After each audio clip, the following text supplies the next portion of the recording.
All right, Carl. So you're back. This time we're gonna do a lightning round. How you feeling? You all right? You all I'm right? feeling You good. even I'm more ready nervous? to lightning. So let's go. I'm ready for the Woo! All right, we're gonna rip through it. We're gonna go St. Patrick's Day lightning round. That's what we're getting into today. All right. yeah. All right, here we go. So we're going to jump into these. We want to go quick with them. For our listeners out there, you guys have seen us. We've done this in the past. I think it's a really unique way to just what's on your brain.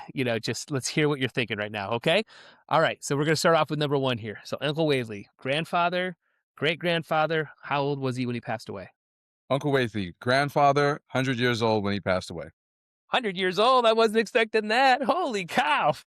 Yeah. Man, we could dive into that. 100 years old. Wow. Yeah. So all from drinking this great ginger beer. Is that, is Living that, a is that healthful life. That's what it was. living? All right, cool. All right. First beverage you learned how to truly make. Wow. First beverage I learned how to truly make might have been like tea, to be honest. Okay. Yeah. Yeah. Yeah. Any particular kind of tea or just good tea? Probably peppermint. Oh, Okay. All right. we used to have we'd drink tea at my house and growing up. We didn't drink coffee, so it was tea and that was one of the first things I learned how to make. Okay. Okay. Scotch bonnet pepper on a scale of 1 to 10. How hot are we looking at with Probably an 8. an There are eight? hotter Oof. Okay. peppers, but it's definitely a hot pepper. Okay. All right. All right. All right. Number four here. Biggest mistake you made in the first year of their business.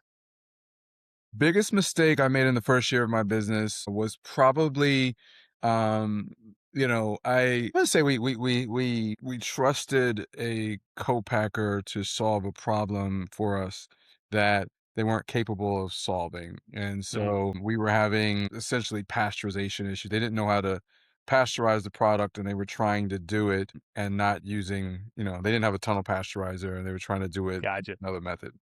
Okay. Okay. All right. Number five. We're gonna move over to Whole Foods. How did that first meeting go? Awesome. It was actually over the phone. So it was, Okay. well, or over Zoom, but it was I had sent a deck and some samples in and got a call back to talk about the product and about myself. Okay. Okay. How did you get that first meeting? As a little quick follow up. So, a friend of mine had a program. Her name is Nicole Evans. She had a program called the Harlem Local Vendor Program. Hmm, And what the program did was to work with small businesses and connect them with large retailers who she had relationships with. So those were Whole Foods and Target. And so she connected us with Whole Foods through that. okay. Okay. Interesting. Which brand that everybody would know has taught you the most about branding for yourself? Is there a brand out there that you just love and learned a bunch from? Well, I would have to say the brand that I worked on, which was Pepsi. So I worked for Pepsi for a long time, and I particularly worked on Mountain Dew. And so, I've always had an adventuresome side to myself. So I found a kindred spirit with the sort of live out loud outdoors activeness that Mountain Dew celebrates.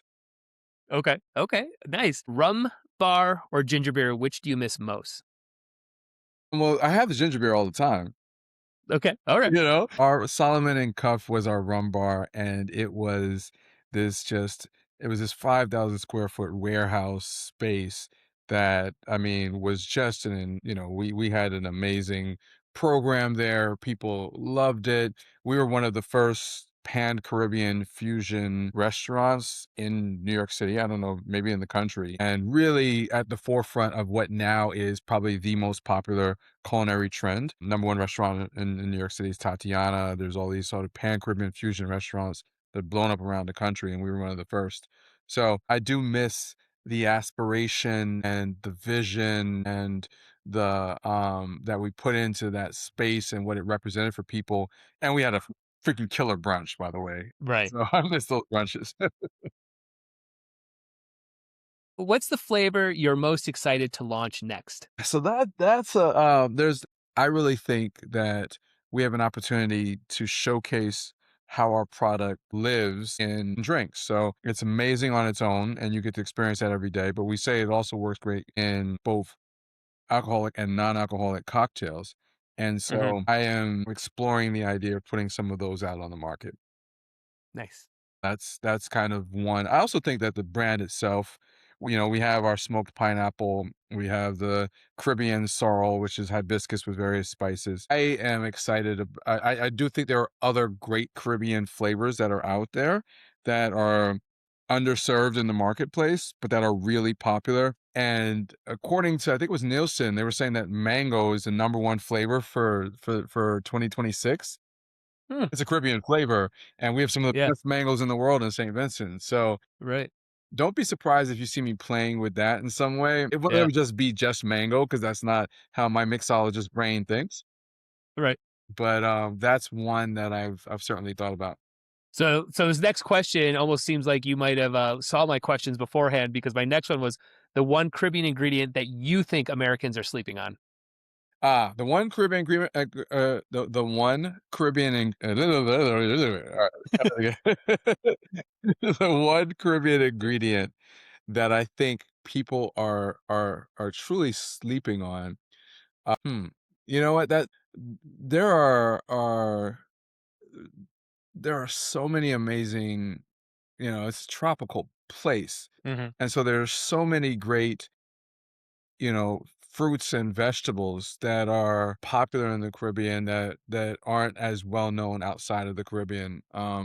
And so one is just the discovery around that, but I think that there are flavors like mango and that everyone loves and knows, and then there are flavors that are less known. There's a popular drink in the Caribbean called Mauby, which is made from a tree bark, and it is one that is extremely popular down there. I haven't seen it anywhere on American shelves, and so but it's so popular down there. It's almost like a bitter, Hmm.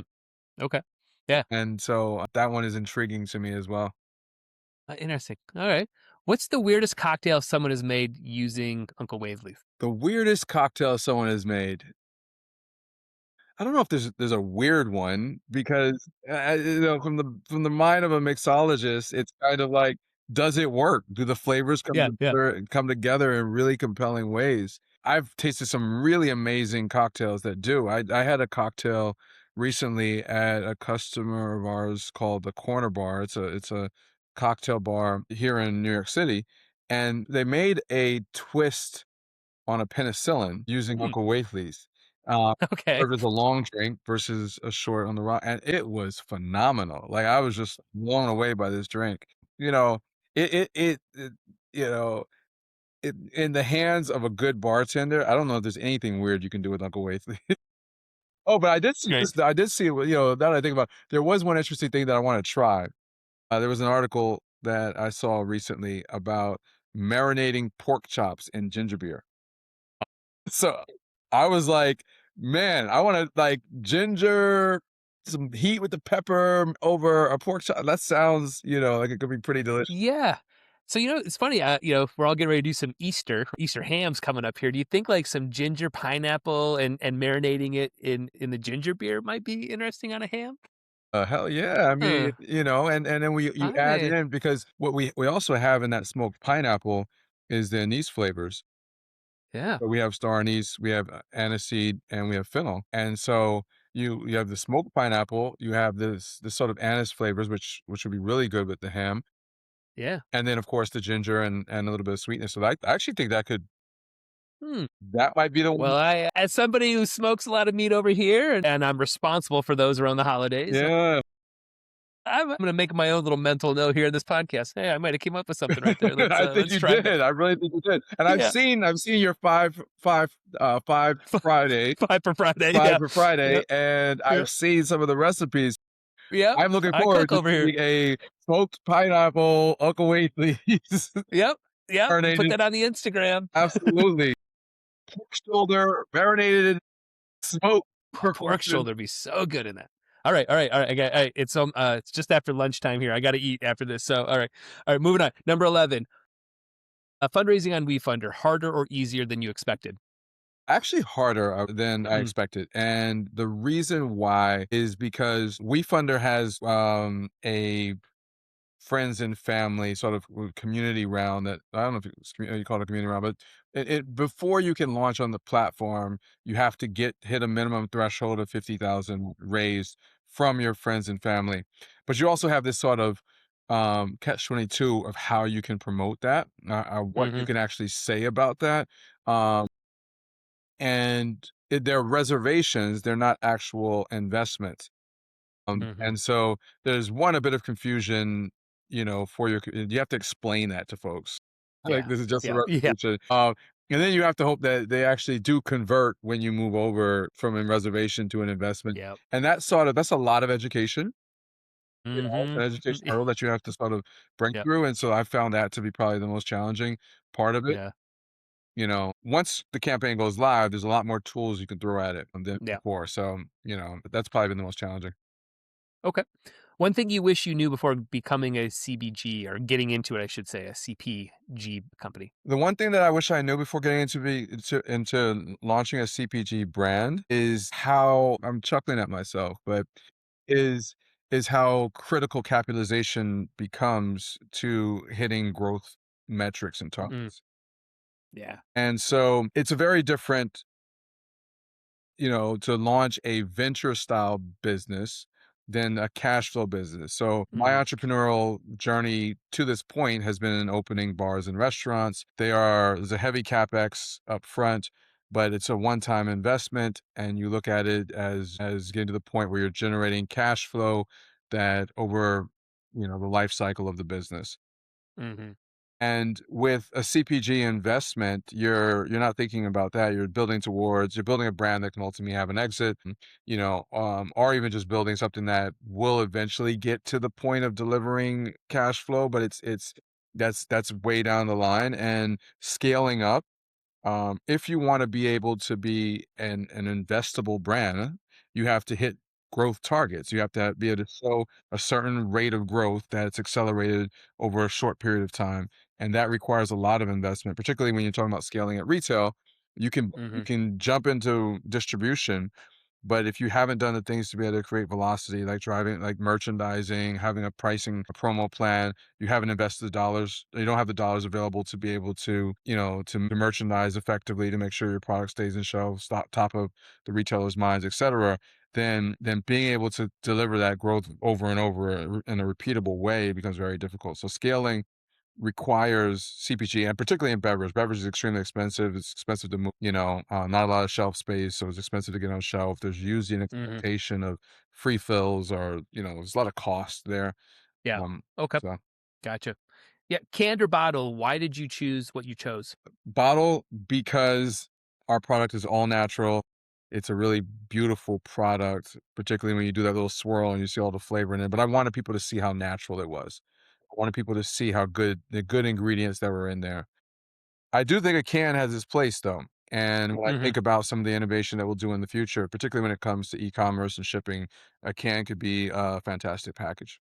Gotcha. Biggest competitor you're keeping your eye on right now? Our biggest competitor that I'm keeping our eye on right now. So the ginger beer category is pretty well established. There's not very many new entrants coming in that give us pause. I think that we have done a really good job of being disruptive and different in what we're doing when you're looking at this as purely as ginger beer. Where I see the greatest competitive pressure is from the NA category, the adult non-alcoholic beverage category, because it's brand new. There are lots of entrants coming in all at once. People see the opportunity as people start to drink a lot less in America.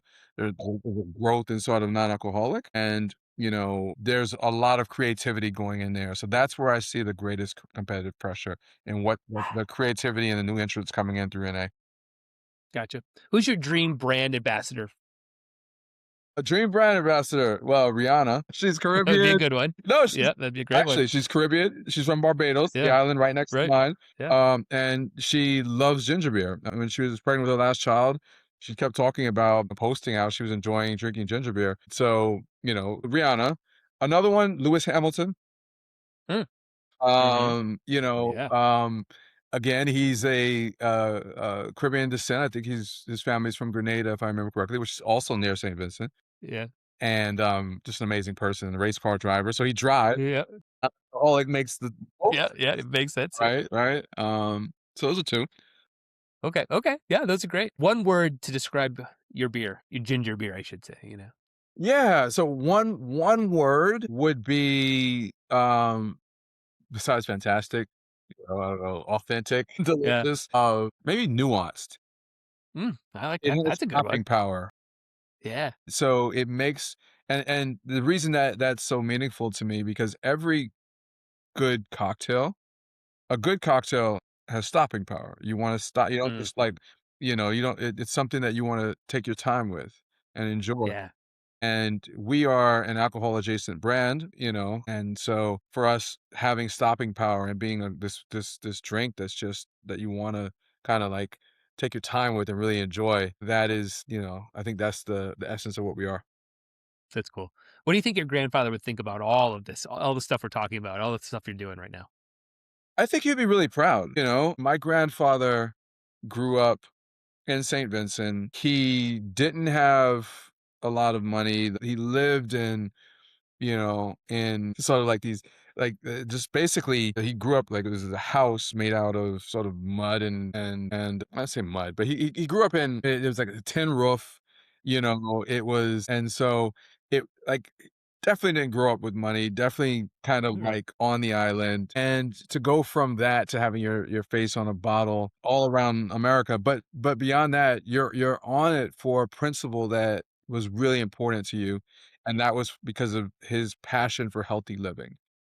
Yeah, And so that part of it, the to see where you can go in a few generations, but also because of your beliefs and because of your healthy living, I think would be really cool for him.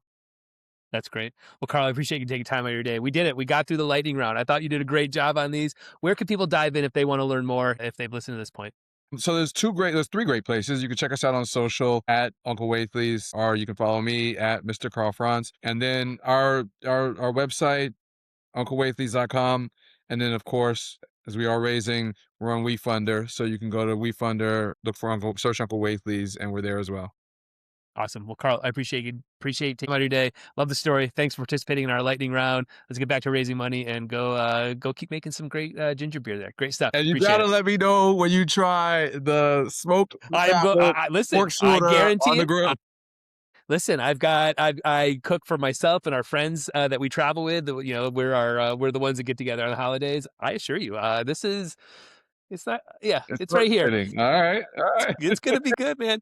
I have a feeling it's gonna be very good. The flavors all make sense Yep. in my brain Yep. right now. The ham will soak it all up. Put that in the smoker. You do it. Oh, it's gonna be tip top, tip Awesome. top. All right, Carl. Thanks so much for your time. I appreciate you.